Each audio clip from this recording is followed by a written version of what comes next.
In all the years to come, in your most private moments, I want you to remember my hand at your throats. I want you to remember the one man who beat you. This is your look at the DC Collectibles Batman The Dark Knight Returns Batman vs. Superman mini statue.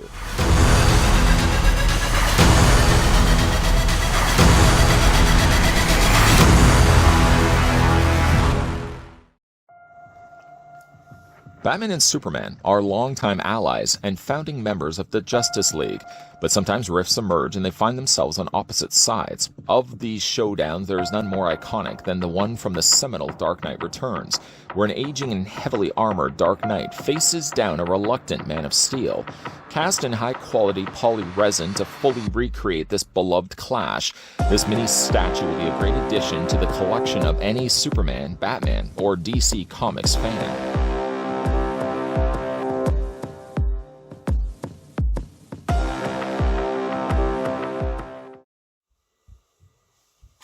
Before these heroes come to blows, the first thing we're going to do is calculate just how tall the mini statue is. As I stated, it's a mini version of the statue they had released before, and while I did miss my chance to grab the first release of this statue, I definitely wasn't going to miss my chance to get the mini version of it, as I picked this one up over on Zavi's website. And if you're in the market of picking this one up for yourself, let's just say you never got a chance to get the initial release, head on over to Zavi's website. I'll provide the link down below in the video description. I'm going to stop the tape measure at the highest point. In this case, it seems to be the cape of the Man of Steel. We're going to stop it right there. According to the readouts, you're looking at the mini version of Superman versus Batman, or Batman v Superman. You're looking at the statue standing 6.5 inches in height. And switching that to centimeters, then you're looking at the statue standing 16.7 centimeters tall. Sad to start a review like this, but I have some news to report about the condition of this statue when it first arrived. I ordered from Zavi, as I've done with every other statue and figures that I've been ordering from that website. It seems my go-to now. And when it arrived no different than all the other boxes. Although when I did take this box out, the inside manufacturer's box, DC Collectibles box, I noticed there was some rather peculiar shaking, some rattling inside. Well, statues normally are packed very carefully in between styrofoam trays, and there's really very little chance that you're going to notice rattling unless there was like an accessory or something that was supposed to go in their hands. So I knew there was something definitely wrong, and immediately I pulled it out, only to discover several pieces on the statue had broken. Zavi has a really good return policy, so I could probably reach out to them and see if I can get a replacement. Certainly for the purpose of this review, aesthetically, there's nothing that's broken to the point where it's not salvageable. I glued all the things that needed requiring gluing, and we're going to be looking at the statue as is. It really won't be, I'm sure, until I point out the places that have been glued. You'll even notice that there's anything even broken at all on the statue. That being said, looking at the statue as is, very carefully picking it up, I want to stress as well that this is polyresin. And because of that, things that could break will more likely break on polyresin than, say, PVC plastic. You can see the two combatants, both Batman and Superman, fighting on top of what looks to be the remains of the Batmobile. Heavily damaged, likely at the hands of the Man of Steel himself. You can see even the front has just been pried away. One interesting thing that they've done, if you spin this to the side, on the inside there, they've actually printed an image of not Tim Drake or Dick Grayson, but Carrie Kelly, the Robin from Dark Knight Returns. It's kind of more crude. It doesn't really look so much as looks like her as it does. It looks like just an image of her, if that makes any sense. But as you can see, it looks like they probably just overlaid it. It doesn't actually come across like it's a real sticker or anything like that. It's a nice little touch, the fact that they would include that down there. I mean, on a scale level, this would be awfully small. I mean, Kelly herself looks about the size of Batman's calf. So again, proportions really aren't at play here when we're looking at this particular release. But there's a whole lot of cool details going on for the Batmobile itself. Smashed treads. What little there is left of them, at least. Spin this or flip this upside down very carefully, because I certainly don't want anything else to break on this. You are treated to DC Collectibles with a release of 5,000 copies. little higher than some of the limited releases. This one happens to be 176 of the mentioned 5,000, and there are some rubberized feet on the corners of the display base. So at least if you're putting it somewhere on display, it's not going to scratch or damage the surface when you're moving the statue around. Definitely there's a lot of interesting things to look at, though, when we look at the statue. So you can see there's the two hoses alternating in red and blue, and that runs all the way up. Follow it around if you possibly can, and it connects to the side of Batman's utility belt. Before we look at some of the things that unfortunately I had to repair, again, the dark gunmetal gray here at play with some nice brushing of silver just on some of the edges where it seems the metal has been warped. You can see a few little rocks there as well. Again, going back to that smashed treading there of the Batmobile. Again, it's not the most proportioned to the characters that are standing on top. Even if you've watched The Dark Knight Returns, the animated feature, for example, the Batmobile does appear slightly small and wouldn't really look like it properly houses the Cape Crusader inside. But just really love the detailing that they've done. Like, you can even see right here where it looks like the impression of Superman's fingers as he's just like pressed right into that metal and pried and peeled it away like he was peeling an orange. So let's talk about the things that unfortunately were broken on this particular statue. Number one happened to be the feet. These did plug into place, but when the statue comes out of the packaging, you don't have to assemble it, which I guess worked against it, because as a result of it, these feet were broken off the treads. I had to glue it right there, and I had to glue it right there. Another place I had to glue, unfortunately, was Batman's hand. That was broken right off. And the biggest one, the worst of the batch, happened to be Superman's arm. The only thing that saves this is the fact that the broke happened at the back. I glued it and probably didn't use the best of glue to put that back in place. But at least when you see it from the front, you're not going to see all those little damaged pieces, the ones I just mentioned. The only other thing that was broken on this statue is just the side of Superman's or Batman's cape right there. This piece, this chunk of cape, was broken and free, completely away from the rest of the body. So I had to glue that in place as well. Based on basically what I've just now said, you can look at this and still think, well, there's enough salvageable for this that I could still display this. Like I said, there's very little damage that's visible here. It's not like Superman's head is broken off or anything where looking at it visually, there's definitely something not quite right on the statue. I may still, again, reach out for replacements, but for the time being, again, there's still a lot of cool elements going on for this particular statue, broken or not. One thing that's interesting about this particular statue is the art styling of it is very reminiscent to the original trade paperback, the run that, of course, The Dark Knight Returns was in first paperback before, of course, we got ourselves the subsequent animated feature. Because of that, Superman does have a very more distinguished jaw, I guess would be the best way to describe it. You can see right there. It definitely doesn't look like your traditional Superman. Although, to be fair, if you've read the comic pages of The Dark Knight Returns, both Batman and Superman look very different, more over-proportioned in some areas, Superman being very broad in the torso, for example. Like I said, very profound-looking, squared-off chin, and very exaggerated hairstyle, which is also carried here as well on this particular release. Now, the depiction of the battle has Superman grabbing onto the gun that Batman is holding. And unfortunately, again, I had to glue this piece right here. And this, technically, the handle was also something that was freed away from the fist. I didn't glue that part because I did do it in two different pieces, two different parts. I guess I could probably go in and glue this, but I'm fine if this sits loose because it's so close to the hand anyways, you're really not going to see it.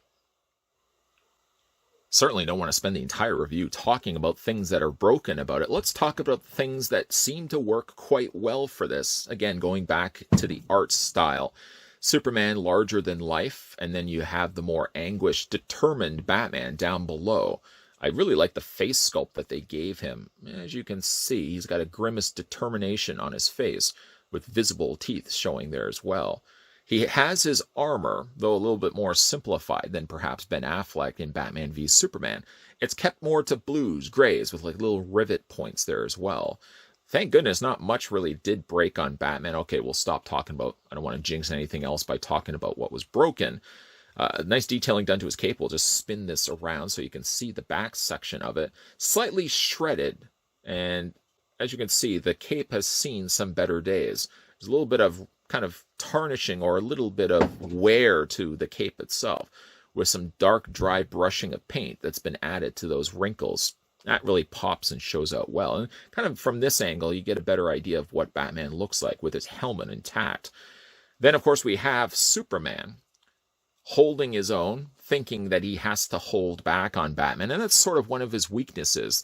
The fact that Superman always feels like he has to sort of pull back. And that Superman, of course, being pulling back like that, that takes all the advantage out of his hands and puts it in the hands of the Cape Crusader, who, of course, makes use of the fact that Superman is holding back a bit. I like the emblem on Superman. It's different from what we normally see. Paint is, for the most part, pretty good. It does look like it could be a little too heavily applied, for example, on the emblem, but for the most part, it's not too bad at all, actually. He has also shiny boots for some strange reason. His trunks are more kept to a matte color of red, similar to what he would have had for the cape.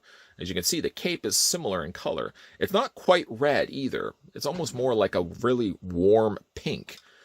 It could be the fact that you could just chalk it up to the fact that there's a lot more of additional dirt and stuff to it as well that makes it look a little bit less pristine. Nice the pose that they've also got for the hand here as well. Nice additional, let me just get in there and there we go, focus in so you guys can see all the additional work that they've done to texture the side of Superman's sleeve there. I mean, that's really everywhere. Everywhere that you see, though they're simplified, yes, there's still a lot of cool sculpted details that they actually put into this particular piece. One thing that sort of jars me a bit when I'm looking at the statue is the noticeable white soles on Superman's boots. I think that is accurate to the way it looks in the cartoon and certainly in the comic, but I just wish that they could have painted that maybe a dark red, because it certainly does stand out when you're looking at it. Generally, I like the look and feel of polyresin statues more than I like PVC. PVC is a more affordable route, an entryway into collecting statues if you're ever into wanting to get into statues, not really sure where. PVC definitely is the cheaper route to go, but there's something, like I said, to be had for holding this in hand, as these are a lot heavier. Smaller, yes, than the one that we had gotten before, but just as much detail put into this piece that the larger one would have also had. Unfortunately, though, with the good comes the bad. The good being that it's polyresin. The bad with it is that things are more susceptible to breaking. And in case with this particular statue, I really didn't want to have things rattling around in the tray when this first arrived. And ultimately, that's ended up what happening. So I guess there was like one break in the foot, one break with the hand coming straight off, the arm being the worst of all of it, and Batman's cape. Again, for the work that I've done to it, just to kind of glue everything back in place. I might go back and, if anything, decide to keep the statue. I'll just kind of go in there and touch the paint up on Superman's shoulder. But no worse for wear, really, for what I consider still to be a decent-looking statue. A statue I always really wanted to add to my collection. And though I was going to be expecting, if anything, to free the space up for the larger variety, it's nice that DC Collectibles shrunk this down a little bit to a much more space-manageable size. And that's also a good thing as well. Did it suck having the statue arrive broken? Of course it did. It always sucks when you get yourself a statue, whether you get it from a comic book store or whether you order it online, and it arrives with something loose and broken off.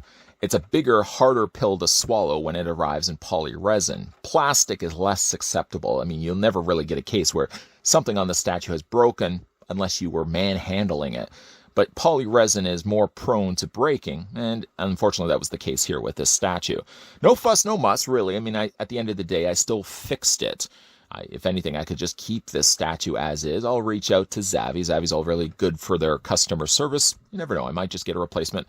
But for the fact that nothing visually, unless the things I just pointed out to you, now you can spot it, Everything else looks fully intact. Nothing else was broken. None of the more crucial things were broken on the statue. Okay, we'll stop talking about breaking. I just don't like talking about broken statues. As it goes for just the statue, breakage aside, it's a nice representation of the one that we had gotten, the clash between the two titans, if you will, from The Dark Knight Returns. Done in a smaller scale, which is perfect. The fact that now DC Collectibles, I think DC Collectibles probably isn't going to be releasing statues in the coming future, unless things change, unfortunately. I'm sure everybody heard the news going on, making the rounds with DC Collectibles. But at the time, scaling things down for figures, statues that they've already done before, smart idea. It means that collectors like myself, maybe had set aside the space for a bigger version of the statue, can now think a little bit more modest.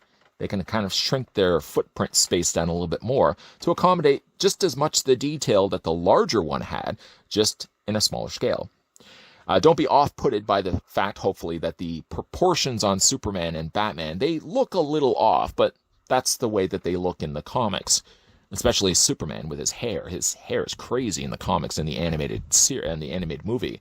But definitely a nice looking statue. I was glad I was able to pick this one up finally. And I got this one over at Zavvy's website. Zavvy is my go-to now, it seems, for statues, figures, and collectibles. Not only are some of the best prices around, but they seem to ship stuff record speed. I think this one arrived in less than 2 weeks. A lot of other online sites right now are struggling to get the stuff to collectors' doorsteps and usually prolongs that to several weeks or even several months.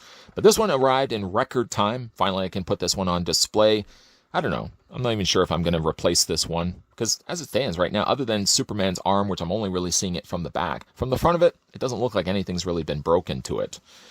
Let me know down below in the comments section what you guys think of the Batman Dark Knight Returns, Batman versus Superman. A decent looking statue. Like I said, I love the fact that DC Collectibles, at the time that they were doing this, let's hope they can continue to produce statues, that the fact that they would be able to shrink down some of their popular statues just on a smaller scale. Smaller scale, just as much detail, just as much paint, just as much cool. If you guys are new to the channel and liking the content you're seeing, consider the idea of hitting that subscribe button down below and turning the bell notification on. Going to have a look at a lot of upcoming statue reviews. I know what they're going to be. Producer Tony, though most of the time he's sleeping, knows what they're going to be. So stay tuned to this channel because there's definitely a lot coming your way. Monday to Friday, 12 p.m. and 2 p.m. Eastern Standard Time.